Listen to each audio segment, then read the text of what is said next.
Let's go for this last aspect, and this is technological and organizational. And basically this is the last one because this one is not required or this one is not, let's say, directly expected. This is something that you do beyond laws and regulations, beyond what the client is requiring, beyond what would be considered ethical. So this is something that is simply considered as a best practice that you should actually set as a kind of an internal rule for your own business. So from privacy point of view, an example would be that if you do use ChatGPT, if a client actually allows you to do something like this, then make sure that you're disabling that any input is shared with OpenAI, which is a company behind ChatGPT, so that they cannot use this for training their large language model. In other words, that you're preventing any potential leakage of information that you input into these chat applications. From a security point of view, make sure that you're using, long passwords, that you're using password managers, so that you're backing up the data properly. You also might use some hardware tokens for accessing the most critical systems from your client. Of course, you have to physically protect your devices like a laptop, a smartphone, and any other devices that you're using when working with your clients. And you should also avoid using some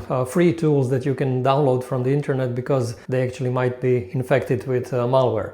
Now, from the intellectual property point of view, the best practice is actually to divide each of your client into a separate folder so that you cannot actually mix any materials between them. And this is very effective and simple way actually to avoid any problems.